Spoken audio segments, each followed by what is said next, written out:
ఎండియోమెట్రియోసిస్ అంటే ఏమిటి? గర్భసంచిలో లోన పొరని ఎండోమెట్రియం అంటాం. మహిళల్లో గర్భాశయ క్యాన్సర్ అన్నది వస్తుంది కదా, హెచ్పివి అన్నది ఐడెంటిఫై అయితే ఇది వ్యాక్సినేషన్ ద్వారా తగ్గించే అవకాశం ఏమైనా ఉందా?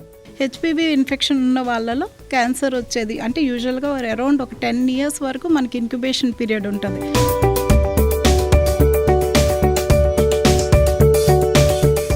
మూత్రనాళాలకి సంబంధించి గాయాలు అవ్వడం, ఇంకేమైనా పెద్ద సమస్యలు ఎదురవుతూ ఉంటాయి కదా. యూట్రస్ నుంచి బ్లాడర్ని, యూరిన్ బ్లాడర్ని సెపరేట్ జాగ్రత్తగా చేసి, ప్రెగ్నెన్సీ స్టాప్ గురించి అని చాలామంది పిల్స్ వాడుతూ ఉంటారు, లేకపోతే లూప్ పెట్టించుకుంటారు. మరి దీనివల్ల ఏమైనా సమస్యలు వస్తాయా ఫర్దర్గా?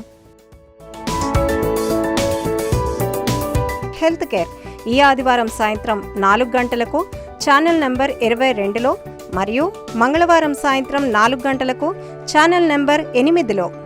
ఈ కార్యక్రమం మీకు సమర్పిస్తున్న వారు క్వీన్స్ ఎన్ఆర్ఐ హాస్పిటల్, విజయనగరం మరియు రామభద్రపురం. నమస్కారం. మైత్రి మీడియా హెల్త్ కేర్ కార్యక్రమానికి స్వాగతం. స్త్రీలలో గర్భధారణ సమయంలో వచ్చే అరుదైన వ్యాధులు, వాటి నివారణ మార్గాల గురించి ఈరోజు ప్రముఖ గైనకాలజిస్ట్ డాక్టర్ ప్రసన్నలక్ష్మి గారిని అడిగి తెలుసుకుందాం. నమస్కారం డాక్టర్ గారు. నమస్కారం అండి. ఎండియోమెట్రియోసిస్ అంటే ఏమిటి? దీని నివారణ చికిత్సలు ఏంటి?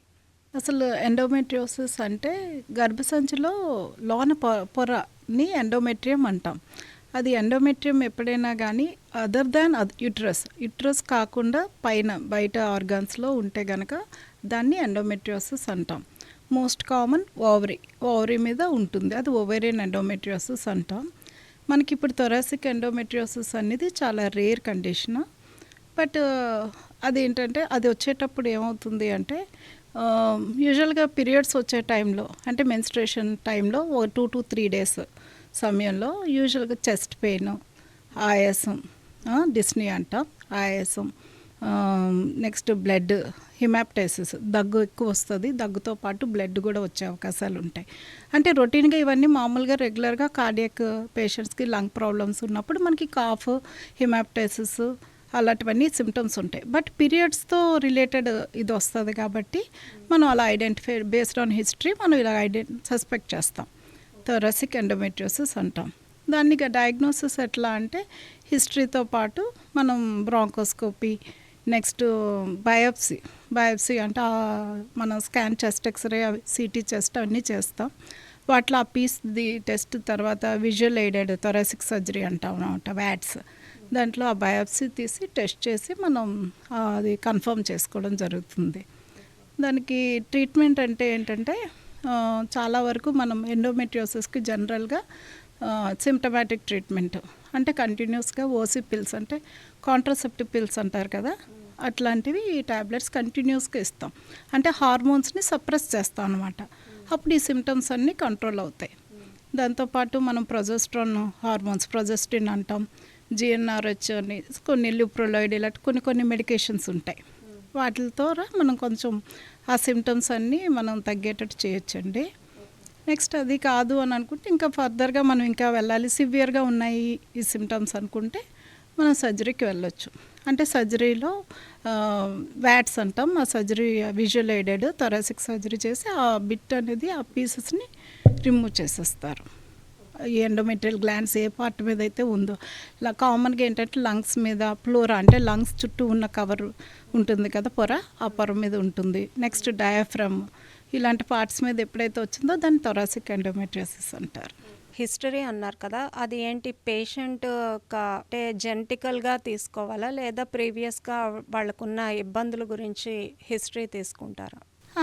యూజువల్గా ఇది మెటాప్లాస్టిక్ థియరీ అని అంటామండి. కొన్ని థియరీస్ ఉంటాయి, సీలోమిక్ థియరీ అని. అంటే యూజువల్గా రెట్రోగేడ్ మెటాస్టాసిస్ అంటాం.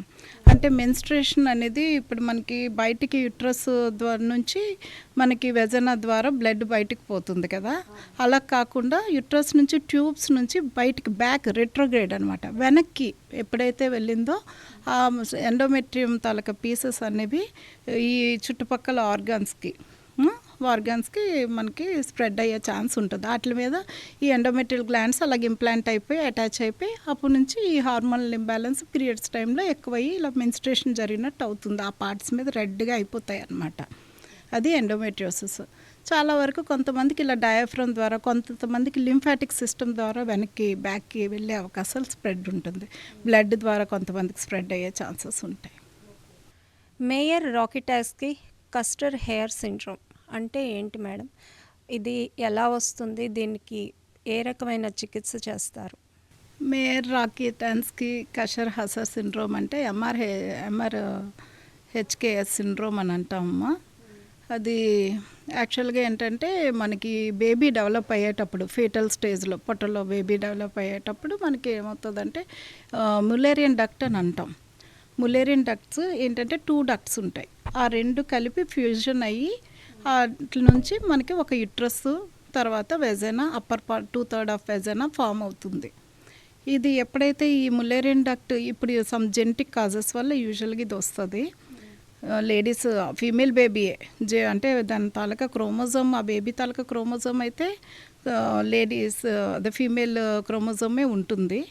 బట్ ఏంటంటే యుట్రస్ సరిగ్గా ఫామ్ అవ్వకపోవడం, అంటే ఏజెన్సీస్ అంటారనమాట. యుట్రస్ సరిగ్గా ఫామ్ అవ్వదు, లేదు చిన్న చిన్న హైపోప్లాస్టిక్ యుట్రస్ లాగా ఉండొచ్చు, లేదంటే యాబ్సెంట్, కంప్లీట్గా యుట్రస్ యాబ్సెంట్ ఉంటుంది వీళ్ళలో.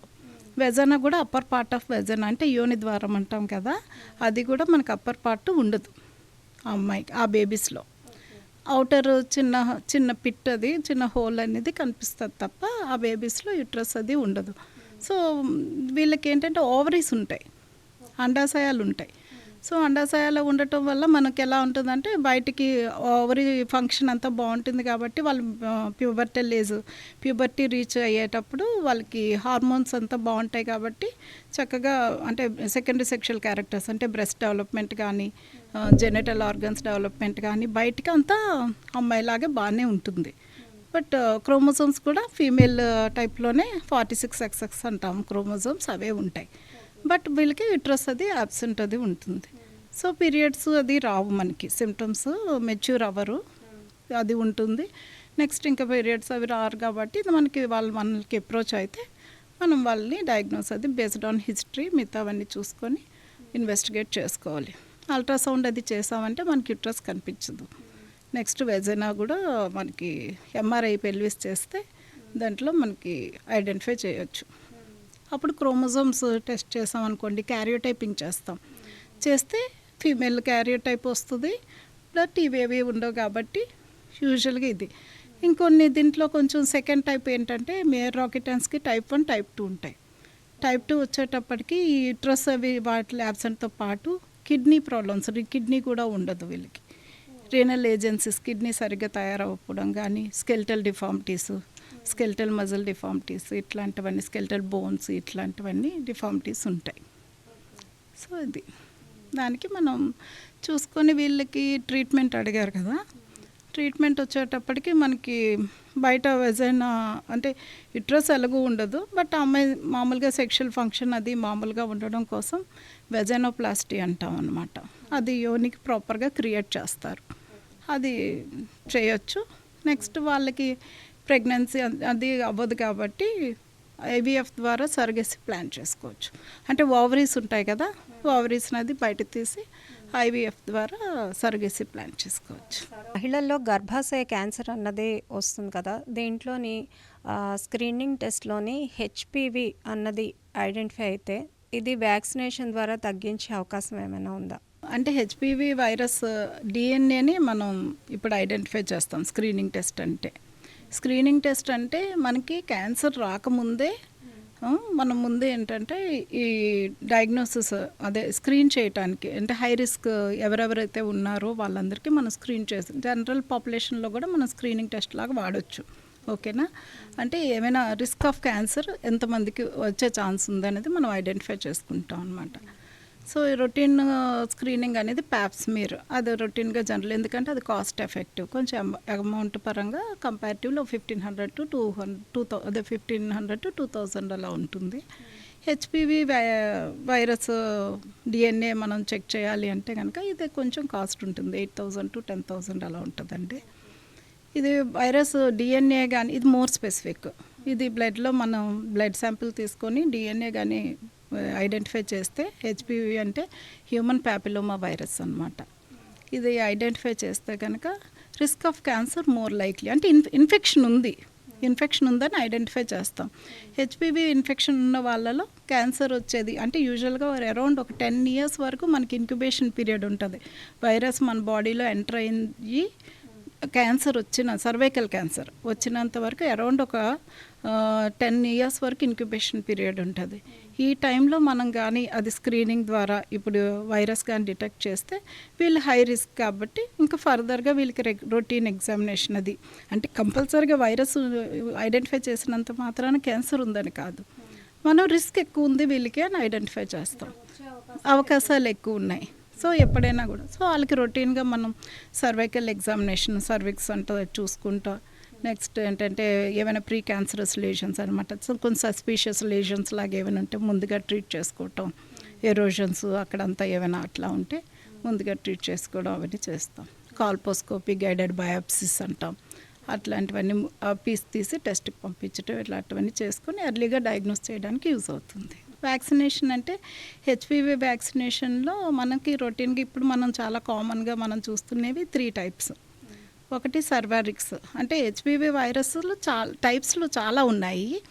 వాటిలో సర్వారిక్స్ అంటే 2 వేరియంట్స్. మనకు కామన్గా మనకి సర్వైకల్ క్యాన్సర్ కాజ్ చేసేది ఏంటంటే 16 and 18 హెచ్పివి టైప్స్ అనమాట. సో ఆ రెండిట్లకి కోసం చేసేది బైవాలెంట్ అంటాము సర్వారిక్స్, ఓకేనా. నెక్స్ట్ ది గార్డాసిల్ 4, అవి 4 వేరియంట్స్కి పనికి వస్తుంది. 4 types ఆఫ్ హెచ్పివి వైరస్కి ఇది ప్రొటెక్షన్ ఇస్తుంది. గార్డాసిల్ 9, అవి 9 typesకి పనికొస్తుంది. సో గార్డాసిల్ 9 అంటే 90% ప్రొటెక్షన్ ఉంటుంది. అంటే ఇవన్నీ మనం ఏంటంటే బిఫోర్ హెచ్పివి వైరస్ మన బాడీలో ఎంటర్ అవ్వకముందు మనం చేయాల్సిన ఇదనమాట. వ్యాక్సినేషన్ కానీ మనం ఇస్తే ప్రొటెక్షన్ అలా ఉంటుంది 90%. సో ప్రివెంటివ్ అందుకనే మన బాడీకి ఎక్స్పోజ్ అవ్వకముందే. అంటే అందుకనే మనం ఏం చేస్తామంటే రొటీన్గా ఈ వ్యాక్సినేషన్ మనం 9 to 14 years పిల్లల్లోపు వాళ్ళకి ప్రిఫర్ చేస్తాం. వన్స్ వాళ్ళకి లేదంటే వన్స్ ఇంటర్ కోర్స్ అయిందంటే ఎప్పుడైనా కూడా వీళ్ళకి ఇన్ఫెక్షన్ వచ్చే ఛాన్స్ ఉంటుంది కాబట్టి వీళ్ళకి బిఫోర్ 14 years బెస్ట్ ఏజ్. లేదు అంటే 15 years తర్వాత కూడా వేసుకోవచ్చు. 14 years లోపు అయితే 2 doses. ఫస్ట్ డోస్ ఈరోజు 0 dose ఈరోజు ఇచ్చాను అంటే మళ్ళీ 6th monthలో ఇంకో 2nd dose. అదే మనకి 15 years దాటిన వాళ్ళకైతే కనుక 3 doses అండి. 0 dose తర్వాత 2nd monthలో ఇస్తాం, తర్వాత 6th monthలో ఇస్తాం. సో హెచ్పివి వైరస్ అనేది ఏంటంటే సర్వైకల్ క్యాన్సర్సే కాకుండా endometrial cancers, vulval cancers, genital warts ఈ అన్నిటికీ కూడా ప్రొటెక్షన్ ఉంటుంది. మరి సర్వసాధారణంగా బ్రెస్ట్ క్యాన్సర్ అన్నది వస్తుంది కదా, దీనికి కూడా స్క్రీనింగ్ టెస్ట్ అన్నది చేయించుకోవాలా? రెగ్యులర్గా వేరే టెస్ట్లు ఇంకేమైనా ఉంటాయా? ఒకవేళ దీనికి కూడా ప్రివెంటివ్ డోస్ ఏమైనా ఉంటుందా? బ్రెస్ట్ క్యాన్సర్స్కి అట్లా ఏం లేదు. మనం రొటీన్గా ఏంటంటే ఎప్పుడు అంటే ఫస్ట్ పాల్పేషన్ అది చేసుకుంటాం. ఏమైనా నాడ్యూల్ లాగా ఏమైనా కనిపిస్తుందా, సెల్ఫ్ పాల్పేషన్ అనేది రెగ్యులర్గా మనం చేసుకోవాల్సింది. వీక్లీ వన్స్ అట్లాగైనా చేసుకుంటే బెటర్. అది నెక్స్ట్ ఏంటంటే మనకి ఏమాత్రం డౌట్ ఉన్నా ఒకసారి అల్ట్రాసౌండ్ బ్రెస్ట్ చేసుకుంటే ఏమైనా నోడ్యూల్స్ కనిపించినా, లేదు ఇంకా మరి కొంచెం ఫ్యామిలీస్లో రిస్క్ ఎక్కువ ఉంది అనుకునే వాళ్ళకి ఎంఆర్ఐ అది కూడా అదే మ్యామోగ్రఫీ అంటాం, మ్యామోగ్రఫీ చేసుకోవచ్చు, చేసుకొని చూసుకుంటారు. అంటే చిన్న లీజన్ ఉన్నా కూడా తెలుస్తుంది మ్యామోగ్రఫీ. మేడం, ఇన్ఫెర్టిలిటీకి సంబంధించి పీసీఓఎస్ అండ్ ఎండ్రియోమెట్రియోసిస్ కాకుండా ఇంకా ఇతరత్ర కారణాలు ఏమైనా ఉంటాయా? అసలు వీటిని ఎలా ఐడెంటిఫై చేస్తాం? ఇన్ఫర్టిలిటీ అంటే ఫీమేల్ ఇన్ఫర్టిలిటీలో మోస్ట్ కామన్ అదే కాజ్ అనేది పీసీఓడి అనండి. నెక్స్ట్ ఎండోమెట్రియోసిస్ మీరు అన్నట్టు. అవి 2 కాకుండా అంటే మనం యుట్రైన్ ఫైబ్రాయిడ్స్, యుట్రస్ కాజెస్ వచ్చేటప్పటికి యుట్రస్లోన గర్భాశయంలోన ఫైబ్రాయిడ్స్ ఏవైనా ఉన్నా, అంటే ఫైబ్రాయిడ్స్ అంటే కణితులు అంటాం, ఓకేనా. ఆ ఫైబ్రాయిడ్స్ సైజ్ ఏమైనా పెద్దది ఉందంటే uterus taluka endometrium taluka size and shape 2 distort చేసేస్తుంది కాబట్టి ప్రెగ్నెన్సీ అనేది రాకపోవచ్చు. ఓకేనా, పెద్ద సైజులు ఉంటాయి. అదొకటి ఎండోమెట్రియం, యుట్రస్లో ఎండోమెట్రియల్ పాలిప్ అంటాం, లోన్ ఏమైనా చిన్న చిన్న పాలిప్స్ లాగా ఉన్నా. నెక్స్ట్ ఎండోమెట్రైటిస్, యుట్రైన్ ఇన్ఫెక్షన్స్ బాగా ఎక్కువ ఉన్నా అవి వస్తాయి. Next uterine tubes, fallopian tubes ఉంటాయి కదా, ఆ ట్యూబ్స్లో ఏమైనా పిఐడి అంటాం, chronic infections, pelvic inflammatory disease అంటాం అనమాట. అంటే ఆ ట్యూబ్స్లోన ఎక్కువ రిపీటెడ్ వైట్ డిశ్చార్జ్ అది కొంతమందికి సివియర్గా అలా రిపీటెడ్ క్రానిక్ ఇన్ఫెక్షన్స్ రొటీన్గా ఉంటే కనుక అది ఇన్ఫెక్షన్ అది పైకి వెళ్ళి ఆ ట్యూబ్స్లోన అది లోన ఇన్నర్ లైనింగ్ని డ్యామేజ్ చేసేస్తుంది. సో అప్పుడు ఓవమ్ అనేది ప్రాపర్గా ఇక్కడి వరకు రీచ్ అవ్వదు. సో అదొక ప్రాబ్లం ఉంటుంది. ట్యూబ్స్ బ్లాక్ అయిపోతాయి. ఫాలోపిన్ ట్యూబ్స్ బ్లాక్ అయినా, ఎండోమెట్రియం డ్యామేజ్ అయిన పిఐడిస్ వల్ల. సో ప్రెగ్నెన్సీ నెక్స్ట్ ఇంకా ప్రీవియస్ హిస్టరీ ఆఫ్ అదే ఎక్టోపిక్ ప్రెగ్నెన్సీ అంటే ట్యూబ్లో ప్రెగ్నెన్సీ వస్తుంది కదా, అప్పుడు అది ట్యూబ్ ఆ పార్ట్ సర్జరీ చేసి తీసేయటం గట్రా జరుగుతుంది. సో అట్లాంటప్పుడు కూడా అది ట్యూబల్ ఫ్యాక్టర్స్ ఇవన్నీ. నెక్స్ట్ సర్విక్స్కి వచ్చేటప్పటికి క్రానిక్ సర్విక్స్ అంటే గర్భాశయం తాలూకా ద్వారం ఉంటుంది కదా, దానిది ఇన్ఫెక్షన్స్ రిపీటెడ్గా ఉంటే కూడా ప్రెగ్నెన్సీ రాకపోవడం జరుగుతుంది. ఇవన్నీ కామన్ అవే కాజెస్. గర్భధారణ సమయంలో కాలేయానికి సంబంధించిన సమస్యలు ఏమైనా వస్తాయా? వీటిని ఒకవేళ కనుక ఐడెంటిఫై అయితే కనుక వీటిని ఎలా మనం నివారిస్తాం? లివర్ రిలేటెడ్ కాంప్లికేషన్స్ అంటే ప్రెగ్నెన్సీలో మోస్ట్ కామన్ ఏంటంటే కోలిస్టాసిస్ అంటాం. అంటే లివర్ సెక్రేషన్స్ అన్నీ గ్యాల్ బ్లాడర్ అంటాం కదా, గ్యాల్ బ్లాడర్లోనే సెక్రేషన్స్ అన్నీ పూల్ అయ్యి అక్కడ అలాగా ఉంటాయన్నమాట.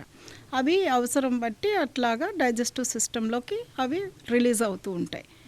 ఇప్పుడు ప్రెగ్నెన్సీలో ఏంటంటే ఇదంతా కోలిస్టాసిస్ అంటే దాంట్లో సెక్రేషన్స్ అలాగే ఎక్కువ పూల్ అయిపోతాయి. అంటే స్పీడ్గా ఆ సెక్రేషన్స్ బయటికి పోవడం అనేది జరగదు.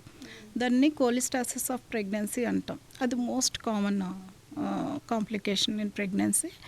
దాన్ని ఏంటంటే ఎర్లీగా అంటే అలాంటివి వచ్చేటప్పుడు ఏమవుతుందంటే బాడీ అంతా ఇచ్చింగ్ అది వస్తుంది, ఈ పొట్ట అంతా కూడా ఇచ్చింగ్ అది బాగుంటుంది అమ్మాయికి, వామిటింగ్స్ అవన్నీ ఎక్కువ వస్తాయి.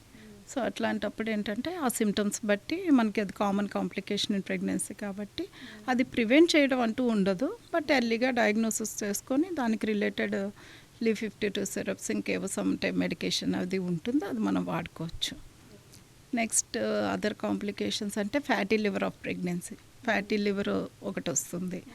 నెక్స్ట్ హెపటైటిస్ ఒకటి ప్రెగ్నెన్సీలో, హెపటైటిస్ లివర్కి రిలేటెడ్ అంటే హెపటైటిస్ ఒకటి కామనే.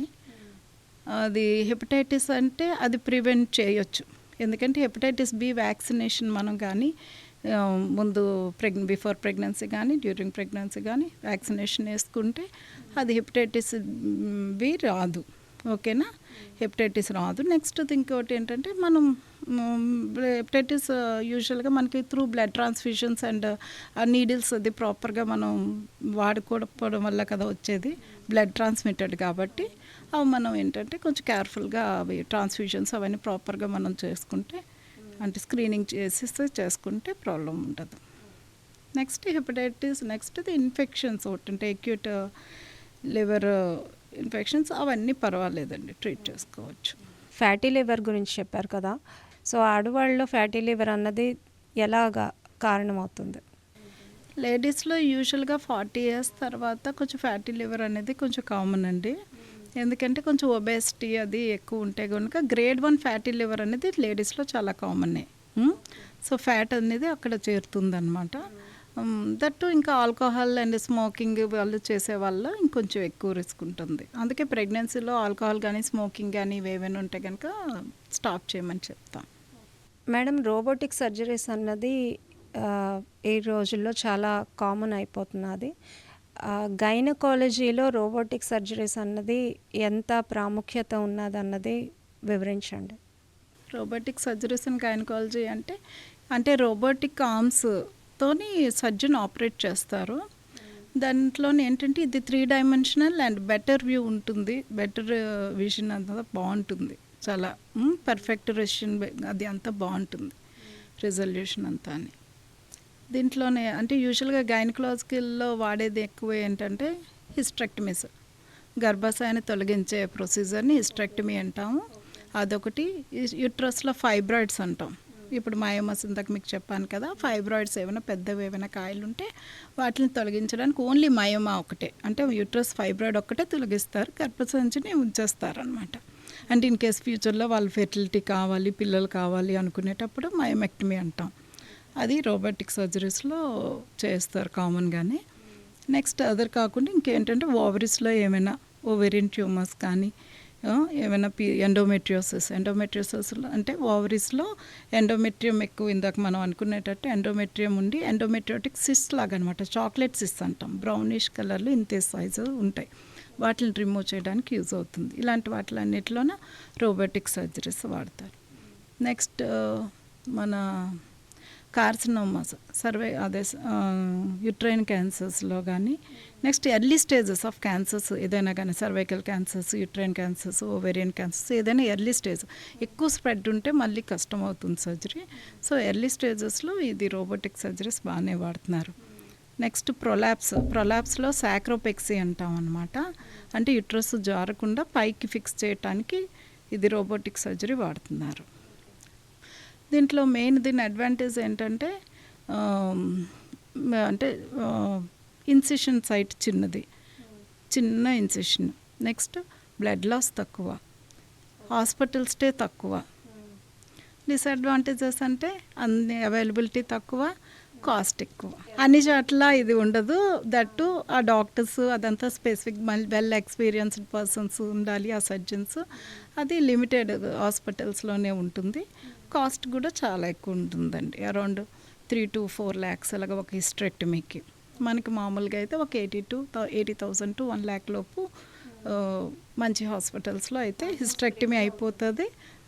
ఇది అరౌండ్ ఒక 2.5 అరౌండ్ 3 to 4 lakhs అవుతుంది హిస్టరెక్టమీకి. బేస్డ్ ఆన్ ద సర్జరీ బట్టి ఇంకా ఎక్కువ ఛార్జ్ చేస్తారు. రిజల్ట్ అది బాగుంటుంది. మెయిన్ ఏంటంటే హాస్పిటల్ స్టేస్ తక్కువ, పేషెంట్ బెటర్ వర్క్కి వెంటనే తను బాగా రికవరీ టైం చాలా తక్కువ ఉంటుంది అనమాట. గర్భధారణ సమయంలో హైపర్ టెన్షన్స్ డిజార్డర్స్ ఉంటాయి కదా, వీటిని ఎలా కంట్రోల్ చేస్తారు? అసలు వీటిని ముందుగా ఎలాగా ఏమైనా తెలుసుకునే చాయిసెస్ ఉంటాయా? ప్రెగ్నెన్సీలో హైపర్ టెన్సివ్ డిజార్డర్స్ అనేది చాలా కామన్ కాంప్లికేషన్ అండి. దీంట్లో ఎట్లా అంటే ఇది ప్రివెంట్ అనేది చేయలేం, అంటే పూర్తిగా రాకుండా మనం అవాయిడ్ చేయలేం. బట్ కేర్ఫుల్గా మానిటర్ చేసుకుంటే దాని రిలేటెడ్ కాంప్లికేషన్స్ రాకుండా మనం జాగ్రత్తగా చూసుకోవచ్చు. ప్రెగ్నెన్సీలో హైపర్ టెన్షన్ అంటే ఎర్లీ వీక్స్లోనే మనకి, అంటే యూజువల్గా ప్రెగ్నెన్సీలో బేబీకి బ్లడ్ సప్లై చేసే ఇటు ప్లాసెంటా నుంచి, అంటే మావి అంటాం కదా, అక్కడి నుంచి బేబీకి బ్లడ్ సప్లై వెళ్తుందన్నమాట. ఓకే, సో ఆ వెజల్స్లోనే రెసిస్టెన్స్ డెవలప్ అవుతుంది. అప్పుడే అంటే బేబీకి బ్లడ్ సప్లై తగ్గుతుంది. నెక్స్ట్ ఏంటంటే హైపర్ టెన్షన్ అనేది మదర్కి కూడా వస్తుంది అన్నమాట.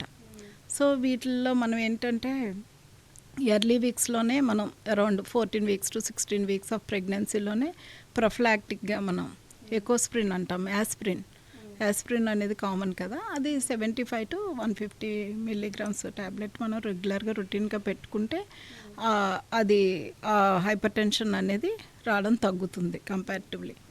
తర్వాత దీనివల్ల యూజువల్గా ఈ హైపర్ టెన్షన్ వల్ల వచ్చే కాంప్లికేషన్స్ యూజువల్గా మనం కేర్ఫుల్గా ఫాలోఅప్ చేసుకోవాలి. యాంటీనాటల్ విజిట్స్ అంటే ప్రెగ్నెన్సీలో రొటీన్ చెకప్స్లో కంపల్సరీగా బీపీ మానిటరింగ్ కానీ, నెక్స్ట్ యూరిన్లో ప్రోటీన్స్, బీపీ ఎక్కువ అవుతుంటే ప్రోటీన్స్ పోతూ ఉంటాయి, యూరిన్లో లీక్ అయిపోతాయి. సో యూరిన్ ప్రోటీన్స్ అవి రెగ్యులర్గా చెకప్ చేసుకుంటా.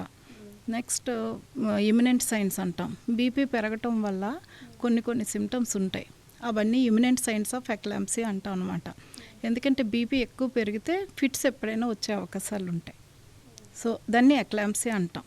ఓకే, సో ఆ సిమ్టమ్స్ అన్నీ అడుగుతాం. అంటే సివియర్ హెడేక్ ఏమైనా వస్తుందా, సివియర్ చెస్ట్ పెయిన్ ఏమైనా ఉంటుందా, ఎపిగ్యాస్ట్రిక్ పెయిన్ ఏమైనా ఉంటుందా, కళ్ళు ఏమైనా మసకలు, బ్లరింగ్ ఆఫ్ విజన్ ఉంటుంది అనమాట, కళ్ళు మసకలు కమ్మటం అవన్నీ ఉంటాయి, కాళ్ళది పొంగటం ఇవన్నీ ఉంటాయి. So routine examination, routine antenatal చెకప్స్లో మనం ఈ సిమ్టమ్స్ అన్నిటి కోసం, ఈ సైన్స్ అన్నిటి గురించి మనం చూసుకుంటాం, సిమ్టమ్స్ అడుగుతాం, కొన్ని మన సైన్స్ అవి ప్రిడిక్ట్ చేసి దానికి అకార్డింగ్గా ట్రీట్ చేసుకుంటాం.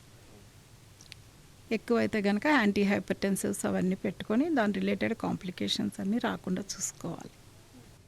డాక్టర్ గారు, మీరు ఇప్పుడు ఈ హైపర్ టెన్షన్ అన్నది చెప్పారు కదా, ఇది ఎక్కువగా సర్వసాధారణంగా ఎవరిలో ఎక్కువ రావడానికి అవకాశం ఉంటుంది? ముందుగా గుర్తించే అవకాశాలు ఉన్నాయా? యూజువల్గా ఇది క్రానిక్ హైపర్ టెన్షన్ అంటే ఆల్రెడీ పేషెంట్కి ముందు నుంచి బీపీ ఉన్న వాళ్ళలో మనకి ఈ ప్రీఎక్లాంప్సియా అనేది వచ్చే అవకాశాలు ఉంటుంది, సూపర్ ఇంపోజ్ అవుతుంది అనమాట. ఓకేనా, అదొకటి. Next previous history of pre-eclampsia, ముందు ప్రెగ్నెన్సీలో ఎప్పుడైనా కానీ ప్రీఎక్లాంప్సియా ఉంటే ఈ సెకండ్ ప్రెగ్నెన్సీ ఆ థర్డ్ ప్రెగ్నెన్సీలో కూడా మనకు వచ్చే ఛాన్సెస్ ఉంటాయి. మళ్ళీ మల్టిపుల్ జెస్టేషన్ అంటే ట్విన్స్, ట్రిప్లెట్స్ గట్రా ఉంటే కనుక వీళ్ళలో కూడా హైపర్ టెన్షన్ వస్తుంది. ఇవన్నీ ఒబేసిటీ, మళ్ళీ డిలేడ్ మనకి అడ్వాన్స్డ్ ఏజ్ అంటే ప్రెగ్నెన్సీ లేట్ ఏజ్లో వచ్చిన వాళ్ళకి మోర్ దెన్ 30 years వాళ్ళకి మనకి హైపర్ టెన్షన్ అది వచ్చే ఛాన్సెస్ ఉంటాయి. గైనకాలజిక్ ఆంకాలజీలో చికిత్సలు ఎంతవరకు సక్సెస్ అయ్యే రేట్ ఎంతవరకు ఉంటుంది? గైనకాలజికల్ ఆంకాలజీ అంటే మనకి క్యాన్సర్స్, గైనిక్ రిలేటెడ్ క్యాన్సర్స్ అని అర్థం అండి. దీంట్లో యుట్రైన్ క్యాన్సర్స్ అంటే endometrial cancers, cervical cancers, ovarian cancers, vulval, vaginal cancers వస్తాయి. ఈ 5 క్యాన్సర్స్ వస్తాయి. దీంట్లో మనకి ఏంటంటే ఏ క్యాన్సర్ అయినా కూడా స్టేజింగ్ ఆఫ్ క్యాన్సర్ మీద డిపెండ్ అవుతుంది. అంటే అది ఫస్ట్ స్టేజా, స్టేజ్ 1, స్టేజ్ 2, స్టేజ్ 4 అట్లా సివియారిటీ బట్టి డిపెండ్స్ ఆన్ ద స్టేజింగ్ అంటే సివియారిటీ అన్నట్టు. ఇంకోటి గ్రేడింగ్ అంటే ట్యూమర్ టైప్ మీద ఒకటి డిపెండ్ అవుతుంది. కొన్ని సింపుల్గా ఇవి దీని గుట్టే, కొన్ని ఎడినోకార్సినోమాస్ అంటే సివియర్గా ఉంటాయి. అన్డిఫరెన్షియేటెడ్ కార్సినోమాస్ అంటే అవి అసలు అన్కంట్రోలబుల్ అంటే చాలా ఫాస్ట్ గ్రోత్ ఉంటాయి. సో అట్లా టైప్ ఆఫ్ ట్యూమర్ మీద డిపెండ్ అవుతుంది, స్టేజింగ్ ఆఫ్ ట్యూమర్ మీద డిపెండ్ అవుతుంది. నెక్స్ట్ పేషెంట్ హెల్త్ కండిషన్ మీద ఒకటి డిపెండ్ అవుతుంది. సో మనకి ఇక్కడ స్టేజింగ్కి వచ్చేటప్పటికి ఎర్లీ స్టేజ్ అంటే ఫస్ట్ స్టేజ్లో మనకి కన్ఫైన్ టు దట్ ఆర్గాన్ అంటే యుట్రైన్ క్యాన్సర్స్ అంటే యుట్రస్ వరకే, ఓవేరియన్ క్యాన్సర్ అంటే ఎండోమెట్రియం క్యాన్సర్ అంటే ఎండోమెట్రియం లైనింగ్ వరకే కన్ఫైన్ అయినంత వరకు, అంటే స్ప్రెడ్ లేదు కాబట్టి మనం సర్జరీ చేసి ఆ యుట్రస్ తీసేస్తే మనకి రికరెన్స్ రేటు తక్కువ ఉంటుంది. So early stage first stage cancers ఎప్పుడు కూడా సేఫ్ అండ్ ఇది అంటే సర్వైవల్ రేటు బాగుంటుంది. మనకి క్యాన్సర్స్ అనేటప్పటికి ఎప్పుడు కూడా సర్వైవల్ అంటే ఎంతవరకు సక్సెస్ రేట్ ఉంటుంది అని 5 years సర్వైవల్ రేట్ అని చెప్తాం. అంటే 5 years ఆ మనిషి బతికే అవకాశం ఎంతవరకు ఉంది అనేది. ఓకేనా, 5 years సర్వైవల్ రేట్ అంటాం. సో ఈ ఫస్ట్ స్టేజ్ చేసే కేసెస్లో మనం ఏంటంటే either chemotherapy, radiotherapy, surgery, next hormonal therapy కానీ ఇమ్యూనోథెరపీ, వీటిలో కంబైన్డ్ కూడా చేసుకోవచ్చు. కంబైన్ థెరపీస్ ఉంటాయి. ఇవి ఈ 5 వేరియంట్స్ ఉన్నాయి ట్రీట్మెంట్స్లో. వీటిల్లో మనకి ఏంటంటే 5 years survival rate first stage వాటికి మోర్ దెన్ 90% వరకు ఉంటుంది. యుట్రైన్ క్యాన్సర్స్, సర్వైకల్ క్యాన్సర్స్ వాటిల్లో అది సక్సెస్ రేట్ అలా ఉంటుంది. ఎర్లీ స్టేజెస్లో వాళ్ళకైతే ఉంటుంది. ఓన్లీ స్ప్రెడ్ ఎక్కువ ఉందనుకోండి, మెటాస్టాసిస్ వచ్చేటప్పటికి 5 years సర్వైవల్ రేట్ అనేది చాలా తక్కువ ఉంటుందండి. గైనకాలజిక్ సర్జరీస్లో ఒక్కొక్కసారి మూత్రనాళాలకి సంబంధించి గాయాలు అవ్వడం, ఇంకేమైనా పెద్ద సమస్యలు ఎదురవుతూ ఉంటాయి కదా, వీటిని ఎలా డీల్ చేస్తారు మీరు? మూత్రనాళాల గాయాలు అంటే యూరిటర్స్, యూరినరీ బ్లాడర్ అలా అంటున్నారు. యూజువల్గా సర్జరీస్ గైనిక్లో వచ్చేటప్పటికి యుట్రస్ ఉంటుంది కదా, యుట్రస్కి పక్కనే యాంటీరియర్గా అంటే ఫ్రంట్కి యూరినరీ బ్లాడర్ ఉంటుంది. ఓకేనా, యూజువల్గా 2 పక్కన అతుక్కొనే ఉంటాయి అన్నమాట. ఈవెన్ మనం ఇప్పుడు ఒకసారి యుట్రస్లో పెద్ద ఫైబ్రాయిడ్స్ ఏమైనా లేదంటే హిస్టరెక్టమీ యుట్రస్ తీయాలి అని అనుకున్నా కూడా యుట్రస్ నుంచి యూరిన్ బ్లాడర్ని సెపరేట్ జాగ్రత్తగా చేసి అప్పుడు యుట్రస్ తీయాల్సి ఉంటుంది. యూజువల్గా ఏంటంటే మనం రొటీన్గా మామూలుగా ఏ సర్జరీ లేదు, సింపుల్ సర్జరీస్లో అయితే ప్రాబ్లం ఉండదు. బట్ ఆ పేషెంట్కి ఇంతకుముందు ప్రీవియస్ హిస్టరీ ఆఫ్ సర్జరీస్ అయినా కానీ నెక్స్ట్ మనకి అంటే పెద్ద ఫైబ్రాయిడ్స్ సర్విక్స్ అంటాం, గర్భసంచి కింద కింద పార్ట్లోనే యూరినరీ బ్లాడర్ అటాచ్ అవుతుంది కదా. సో ఆ కింద పార్ట్లో ఏదైనా పెద్ద పెద్ద ట్యూమర్స్, ఫైబ్రాయిడ్స్ కానీ లేదంటే క్యాన్సర్స్లో స్ప్రెడ్ ఎక్కువ ఉన్నదనుకోండి, ఆ టైంలో బ్లాడర్ సెపరేట్ చేయడం అది కష్టం అవుతుంది. సో అప్పుడు యూరినరీ బ్లాడర్ ఇంజరీస్ అవి జరుగుతాయి. Infections, previous surgeries. నెక్స్ట్ యూరిటర్స్ అనేవి యూట్రస్కి పక్కన అటు ఇటు పక్కన క్రాస్ అవుతాయి అన్నమాట. అంటే యూరిటర్స్ అంటే ఏంటంటే కిడ్నీ నుంచి యూరినరీ బ్లాడర్కి వచ్చే కనెక్షన్, సన్న వాటర్ పైప్లా ఉంటుంది. అంటే యూరిన్ దాని నుంచి, అంటే కిడ్నీ నుంచి యూరిన్ ఫామ్ అయ్యి యూరినరీ బ్లాడర్లోకి వచ్చి కలెక్ట్ అవుతుంది అన్నమాట. సో ఈ గైనిక్ సర్జరీస్, ఈ సర్జరీస్ క్యాన్సర్స్లోన పిఐడీస్లోనటి ప్రీవియస్ సర్జరీస్ చేసిన వాళ్ళలో గట్రా ఏంటంటే ఇవి ఎండోమెట్రియోసిస్ ఒకటి మోస్ట్ కామన్ కాంప్లికేషన్. దాంట్లో ఏంటంటే యూరిటర్స్ మనం ఏంటంటే కట్ అయ్యే అవకాశాలు ఎక్కువ ఉంటాయి. సో ఈ రెండు మోస్ట్ కామన్. బ్లాడర్ ఇంజరీ ఒకటి, యూరిటర్ ఇంజరీ అనేది చాలా కామన్. వాటిల్లో ఏంటంటే కామన్ అంటే 1.5 to 2% వరకు ఉన్న సర్జరీస్లో. వాటికి ఎట్లా అంటే ఐడెంటిఫై యూరిన్ అది బయటికి లీక్ అవ్వడం, అది సర్జరీ టైంలో అలా లీక్ అయినట్టు తెలిస్తే వెంటనే చేస్తారు.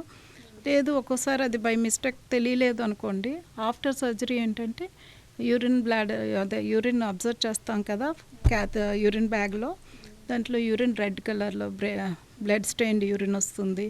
కొంతమందికి యూరిన్ అసలు రాదు, యూరిన్ అవుట్పుట్ ఉండదు, సివియర్ పెయిన్ ఉంటుంది, అబ్డామినల్ పెయిన్, ఈ ఫీవర్ అది రిపీటెడ్గా వస్తుంది. అప్పుడు మళ్ళీ రీచెక్ చేసుకొని మళ్ళీ మనం చెక్ చేసుకొని వాటికి అవి రీకన్స్ట్రక్ట్ చేయాలి. ఆ ఇంజరీస్ ఏమైనా ఉంటే అది, అంటే యూరిటర్ ఇంజరీస్ అయితే ఒక్కోసారి మిస్ అయ్యే ఛాన్స్ ఉంటుంది కాబట్టి అట్లా చేసుకుంటాం. బ్లాడర్ ఇంజరీ అదైతే యూజువల్గా ఆ స్పాట్లోనే మనకి ఏమైనా ఐడెంటిఫై చేస్తే, అంటే యూజువల్లీ ఐడెంటిఫై చేస్తే వెంటనే స్పాట్లో అయిపోతుంది.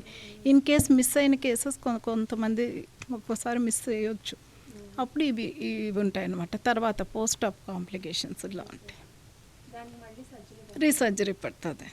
అందుకే సేఫ్ సైడ్ కొంతమంది ఏం చేస్తారంటే కొంచెం కాంప్లికేటెడ్ కేసెస్ టేకప్ చేసే ముందు యూట్రిక్ స్టెంటింగ్ అంటాం అనమాట. యూరిటర్లోనూ స్టెంటింగ్కి నెఫ్రాలజిస్ట్ వాళ్ళు వేస్తారు, యూరాలజీ వాళ్ళు వేస్తారు. స్టెంట్ పాస్ చేసి దానికి అప్పుడు యూరిటర్ ఈజీగా ఐడెంటిఫై అవుతుంది. దాన్ని సైడ్ అలా జాగ్రత్తగా పెట్టుకొని క్లాంపింగ్ చేసుకుంటూ వెళ్ళాలి. బట్ క్యాన్సర్స్ వాటిల్లో బాగా చుట్టూ స్ప్రెడ్ ఎక్కువ ఉన్న వాటిల్లో దాన్ని మనం అంత ఇంజరీ అవ్వకుండా చేయడం కష్టం అవుతుంది, చాలా కష్టం సర్జరీ మొత్తం స్ప్రెడ్ ఉంటే మాత్రం. ఆంకాలజీ డిపార్ట్మెంట్ వాళ్ళు హ్యాండిల్ చేస్తారు అలాంటివి.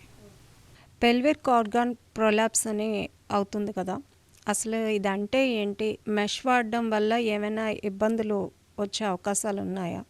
పెల్విక్ ఆర్గాన్ ప్రొలాప్స్ అంటే యూటరస్ ఉంటారు కదా, గర్భాశయం ఉంటుంది కదండి, అది ఏంటంటే నెమ్మదిగా యోని ద్వారం గుండా బయటికి జారిపోతుంది అనమాట.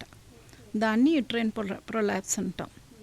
అది యూజువల్గా ఏంటంటే చుట్టుపక్కల ఉన్న మజిల్స్ వీక్నెస్ వల్ల, ఓకేనా, మజిల్స్ కానీ పెల్విక్ ఫ్లోర్ అంటాము, ఆ మజిల్స్ అంతా పెల్విక్ ఫ్లోర్ మజిల్స్, ఆ లిగ్మెంట్స్ అన్నీ యూట్రస్ని ఆ పొజిషన్లో అలా ఉంచుతాయి. అదేంటంటే కొంచెం ఓల్డేజ్ మోస్ట్ కామన్. ఇంకోటి ఓల్డేజ్ ఎక్కువ ఉంటే ఆ మజిల్స్ అంతా లాక్సిటీ అయిపోతుంది, మజిల్ స్ట్రెంత్ టోన్ తగ్గిపోవడం వల్ల, లూజ్ అయిపోవడం వల్ల ప్రొలాప్స్ అనేది యూట్రస్ బయటకు వచ్చేస్తుంది. అది కాకుండా ఇంకొకటి ఏంటంటే మోస్ట్ కామన్ కాంప్లికేషన్ ఏంటంటే మోస్ట్ కామన్ కాజ్ ఏంటంటే ప్రొలాంగ్డ్ డెలివరీస్. అంటే ముందు మనకి డెలివరీ అయ్యేటప్పుడు అంటే లాంగ్ టైం తీసుకొని ఎక్కువ పేషెంట్ స్ట్రెయిన్ చేసి బిగ్ బేబీ అలా ఉండేటప్పుడు కానీ మాల్ పొజిషన్స్లో ఎక్కువ స్ట్రెయిన్ చేయటం వల్ల లెంత్ ఆఫ్ డెలివరీ ప్రాసెస్ ఎక్కువైతే కూడా అప్పుడు అది ఆ మజిల్స్ అంతా టేర్ అయిపోయి లూజ్ అయిపోయి ఆ పెల్విక్ ఫ్లోర్ మజిల్స్ అంతా వీక్ అయిపోయి అలాగా లాక్సిటీ వచ్చేస్తుంది. మల్టిపుల్ చైల్డ్ బర్త్స్ కూడా, ఎక్కువ డెలివరీస్, ఎక్కువ నార్మల్ డెలివరీస్ ఎక్కువైన వాళ్ళకి అలా ఉంటుంది. కొంతమందికి మజిల్ ప్రాబ్లమ్స్ కొంతమందికి ఉంటాయి, కంజనెంటల్ ప్రాబ్లమ్, మజిల్ వీక్నెస్ ఉండే ప్రాబ్లమ్స్ ఉన్న వాళ్ళకి కూడా ఇది ప్రొలాప్స్ అనేది కామనే. మీరు మెష్ రిపేర్ అన్నారు కదా, మెష్ రిపేర్ అనేది వెజనల్గా చేస్తారు, అబ్డామినల్గా చేస్తారు. మెష్ ఏంటంటే సాక్రోపెక్సీ అంటాం, సాక్రోకాల్పోపెక్సీ, సాక్రో యూట్రోపెక్సీ అంటే సాక్రమ్ అంటాం, వెనకాతల బోన్ మనకి ఇలా ఉంటుంది కదా, ఆ బోన్కి ఫిక్స్ చేస్తారనమాట. అది డిసెంట్ యూట్రస్ కిందకి దిగకుండా ఉండడం కోసం.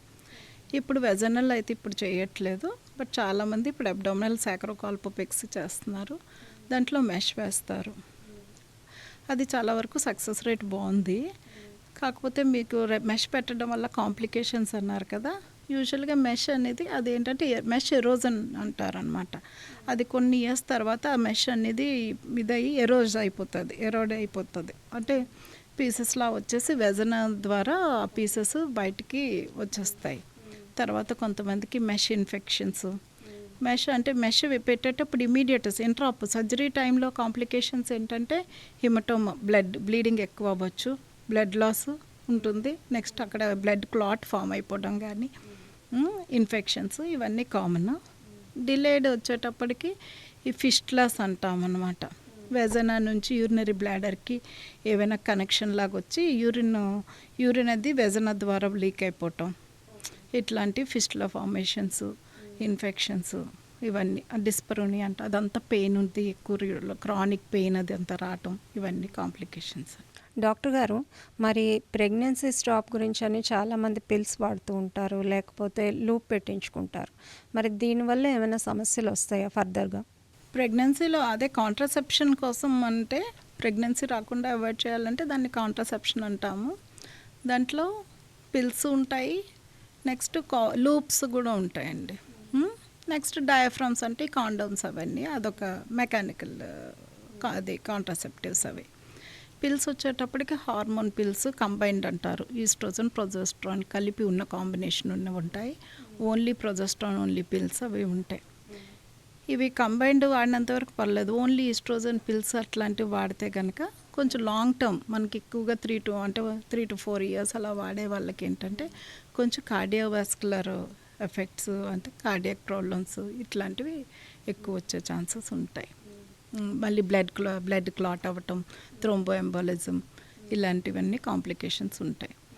అలా ప్రొలాంగ్డ్ యూస్ కాకుండా షార్ట్ టర్మ్ ఏమైనా వాడుకోవాలంటే అది వాడుకోవచ్చు. నెక్స్ట్ లూప్స్ వచ్చేటప్పటికి కాపర్ టీ అంటాము, అది సేఫే. కాపర్ టీ కాకుండా హార్మోనల్ ప్రొజెస్ట్రాన్ ఓన్లీ ఇవి ఉంటాయి అన్నమాట, లివోనార్జెస్ట్రాల్వి, అవి మెరీనా, ఇవి చాలా ఉన్నాయి లూప్స్. వాటిల్లో అవన్నీ కూడా సేఫే. యాక్చువల్గా ఒక 2 to 5 years వరకు కూడా అవి పెట్టి ఉంచేయచ్చు. అంటే కాకపోతే కాపర్ టీలు ఇవేమైనా వేయాలి అని అంటే కనుక బిఫోర్ ఫస్ట్ చైల్డ్ లేకుండా వేయం. ఒక బేబీ పుట్టిన తర్వాత సెకండ్ ప్రెగ్నెన్సీకి మనం రాకుండా ఉండడానికి మనం గ్యాప్ ఇవ్వడానికి వాడతాం. అది అన్మ్యారీడ్ వాళ్ళకి సజెస్టబుల్ కాదు. వీటి వల్ల ఏంటంటే లూప్ ఆల్రెడీ ఉంటుంది, ఇట్స్ ఏ ఫారెన్ బాడీ కదా, ఇన్ కేస్ ఏమైనా ఇన్ఫెక్షన్స్ ఉండి ఏమైనా ఎండోమెట్రియం డ్యామేజ్ అయితే ఫ్యూచర్ ప్రెగ్నెన్సీ తనకి ఉండదు అనేసి. అవి రేర్ కాంప్లికేషన్స్ అయినా కూడా సేఫ్టీకి అన్మ్యారీడ్కి అది ప్రిఫరబుల్ కాదు. గర్భధారణ సమయంలో వచ్చే మ్యాసివ్ ఆబ్స్టెట్రిక్ హ్యూమరేజ్ అంటే అసలు ఏంటి? దీంట్లో చికిత్స విధానాలు ఎలా ఉంటాయి? మాసివ్ ఆబ్స్టెట్రిక్ హ్యూమరేజ్ అంటే ప్రెగ్నెన్సీలో కానీ డెలివరీ సమయంలో కానీ డెలివరీ తర్వాత 6 వారాలు అంటే ప్యూర్పేరియం అంటాం, ఈ సమయంలో కానీ ఎక్కువ బ్లడ్ లాస్, అంటే మోర్ దెన్ 30% ఆఫ్ బ్లడ్ మన బాడీలోంచి ఒక 30% of blood around 1500 ml of blood కానీ పోయి ఉంటే కనుక దాన్ని మాసివ్ ఆబ్స్టెట్రిక్ హ్యూమరేజ్ అంటారు. యూజువల్గా ప్రెగ్నెన్సీ పీరియడ్లోనైతే మోస్ట్ కామన్ యాంటీపార్టమ్ హ్యూమరేజ్ అంటాం దాన్ని. మోస్ట్ కామన్ ఏంటంటే ప్లాసెంటా ప్రీవియా ఒకటి, అంటే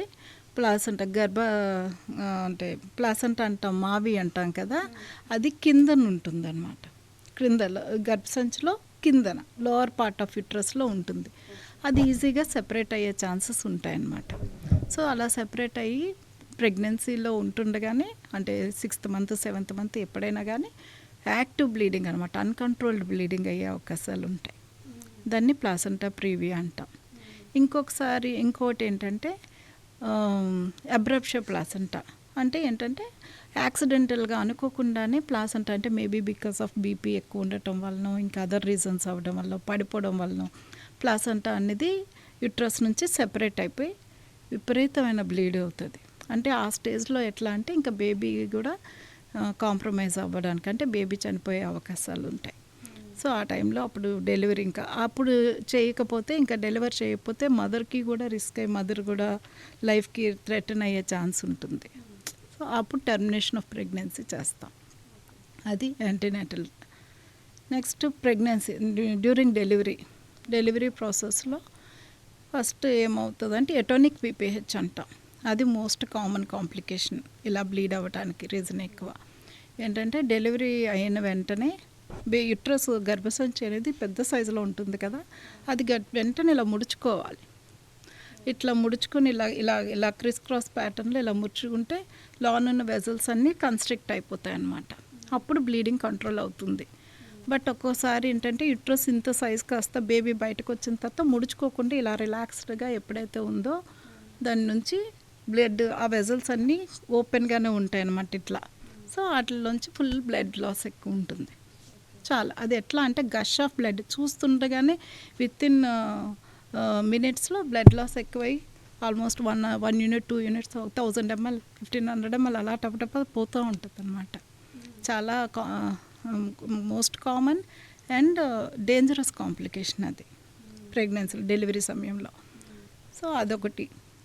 నెక్స్ట్ అదర్ ఏంటంటే సర్వైకల్ టేర్స్ కానీ లోన కట్ అయ్యేది, లోన వెజైనా కట్ అయిపోవటం కానీ వాటి నుంచి బ్లడ్ లాస్ అది ఉంటుంది. ఒక్కోసారి యుట్రస్ డిఫికల్ట్ లేబరు అంటే డెలివరీ అంటే బేబీ మాల్ పొజిషన్ సరిగ్గా క్రాస్గా ఉండటం వల్ల కానీ ట్రాన్స్వర్స్గా ఉండటం వల్ల ఇంకా డెలివరీ అంటే హాస్పిటల్కి రీచ్ అయ్యే లోపే పెయిన్స్ బాగా వచ్చేది అయితే అది అబ్స్ట్రక్టెడ్ లేబర్లో గట్రా ఒక్కోసారి వెళ్తాయి.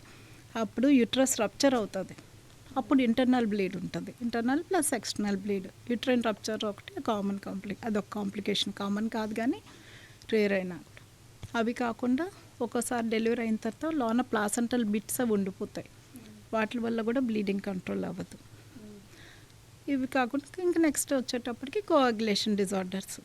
ఆ అమ్మాయికి ఏమైనా కొంచెం కోయాగులోపతీస్ ఏమైనా బ్లడ్ క్లాటింగ్ మెకానిజంలో ఏమైనా డిస్టర్బెన్సెస్ ఉన్నప్పుడు. నెక్స్ట్ డిక్ అంటాం, డిసిమినేటెడ్ ఇంట్రావాస్కులర్ కోయాగులేషన్. బ్లడ్ వెసల్స్లో ఎక్కడెక్కడ బ్లడ్లు క్లాట్ అయిపోతూ ఉంటాయి అన్నమాట. సో ఇలాంటి అన్నిటిలోన ఎక్కువ మాసు హెమరేజ్ ఉండే ఛాన్స్ ఉంటుంది. యూజువల్ కామన్ ఏంటంటే థర్డ్ స్టేజ్ ఆఫ్ లేబర్ అంటే నేను ఇప్పుడు ఎటోనిక్ పీపీహెచ్ అన్నాం కదా, అది ముందుగా ఏమాత్రం కొంచెం ఎర్లీగా ఉన్నా వెంటనే మనం ఏంటంటే ప్రికాషన్స్ బ్లడ్ అది రెడీ చేసుకొని ఆక్సిజన్ అంతా పెట్టుకొని వెంటనే యూట్రస్ గట్టిగా కాంట్రాక్ట్ అవ్వడానికి అంటే కాజ్ ఏదైతే ఉందో దాన్ని వెంటనే ఐడెంటిఫై చేసి బ్లడ్ ఇన్వెస్టిగేషన్స్ అన్నీ పంపించుకుంటాం. ఐడెంటిఫై చేసి ఆ కాజ్ అనేది తీసేయాలి. ఒకవేళ ప్లాసెంటల్ బిట్స్ ఉంటే అవి రిమూవ్ చేయటం, డిఎన్సీ చేయటము, లేదంటే రిటర్న్ రప్చర్ అంటే వెంటనే హిస్టరెక్టమీ చేయటం. ఎటోనిక్ పీపీహెచ్ అంటే దానికి తగ్గట్టుగా ఆక్సిటోసిన్, మెథర్జిన్ ఇవన్నీ ఉంటాయి అన్నమాట యూట్రస్ కాంట్రాక్ట్ అవ్వడానికి. సో అవన్నీ ఇచ్చుకోవటం జరుగుతుంది. అవన్నీ చేసినా కూడా ఫైనల్గా అసలు యూట్రైన్ ఆర్టరీ లైగేషన్స్ అంటాము. అవన్నీ ఆర్టరీ సప్లై చేసిన బ్లడ్ వెజల్ని లైగేట్ చేస్తాం సర్జరీలో అయితే. అవన్నీ చేసి అప్పటికే అవ్వకపోతే ఫైనల్గా ఇంకా హిస్టరెక్టమీ చేయాల్సి ఉంటుంది, యూట్రస్ రిమూవ్ చేసేయాల్సి ఉంటుంది.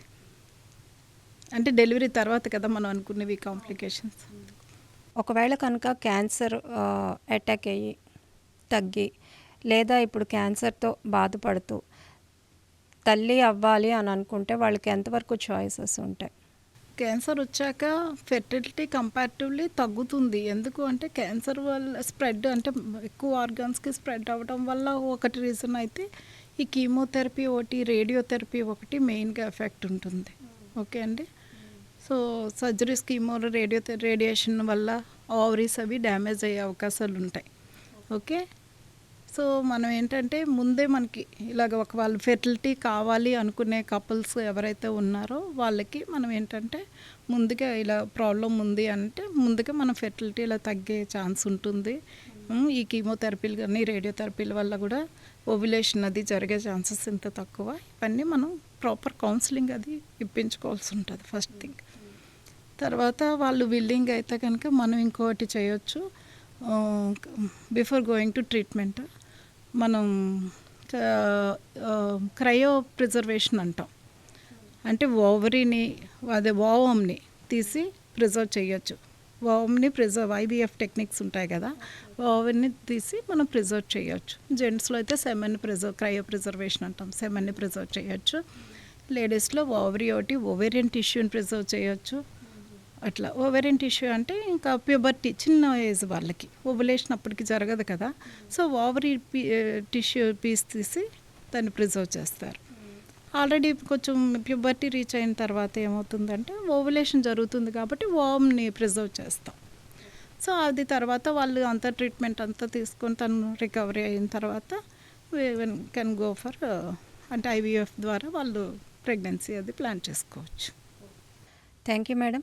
మా స్టూడియోకి వచ్చి ఎంతో అమూల్యమైన విషయాలను మాతో పంచుకున్నందుకు మైత్రి మీడియా తరఫున ధన్యవాదాలు. Thank you. చూశారు కదా, డాక్టర్ గారు అందించిన ఎంతో అమూల్యమైన విషయాల్ని అన్నీ పాటిస్తూ ఆరోగ్యంగా అందరూ ఉంటారని ఆశిస్తూ వచ్చేవారం ఇంకో డాక్టర్తో హెల్త్ కేర్ కార్యక్రమంలో మళ్ళీ కలుద్దాం.